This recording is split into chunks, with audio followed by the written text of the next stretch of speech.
It's Always Something by Gilda Radner.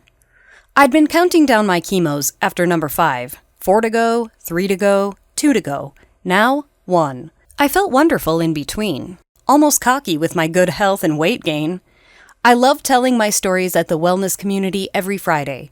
The adventures of the independent bald-headed chemo patient. I told them about the day I'd just been to my internist for my weekly checkup and blood work. Trips to doctors' offices took up half my life. I had driven myself because I was feeling so good. I pulled up to an intersection and I stopped at the red light. I was wondering why I was having these certain side effects and what would happen with my next treatment. Way in the distance, I heard this voice saying, "Why are you waiting?" I went on thinking about my future and handling whatever life dealt out, and I could still hear the voice in the background saying, "Why are you waiting?"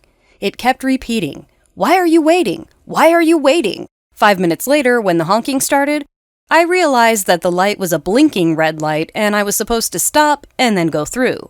There was a long line of drivers all pissed off behind me, and they all began to pass me ferociously, giving me the finger through their sunroofs. I screamed in my car, "Why am I waiting? I'll tell you why I'm waiting. Because I am going through cancer and I'm having chemotherapy, and because I have so much on my mind, and because I shouldn't be driving probably, I have no right to be on the street, but I want to be independent and not a victim." Later that day at the wellness community meeting, a lady was talking about her struggle with cancer, and she said, "Look, nobody knows when somebody is going to die. You could get hit by a car." I yelled back, "Yeah, and it'll probably be me driving." Glorious laughter. Actually, between chemos 7 and 8, I totaled Jean's car at an intersection in Santa Monica. I stopped, I looked both ways, I entered the intersection at 3 miles an hour, and almost in slow motion, I was colliding with the cutest blue-eyed guy in a Triumph convertible. I turned into Imogen Coca and Lucille Ball. I kept repeating, "My husband's gonna kill me."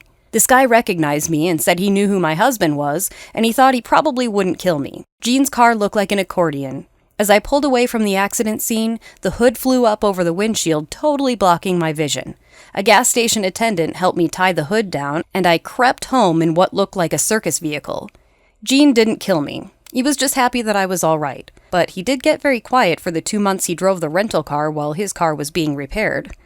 When I called the young guy with the Triumph to exchange insurance information, he changed his answering machine message to his impersonation of Rosanna ranting about car accidents and ending with, "It's always something."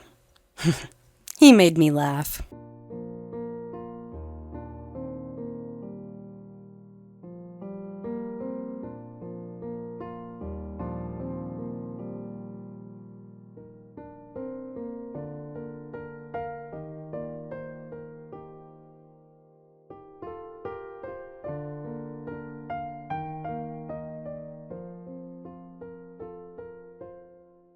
Never mind.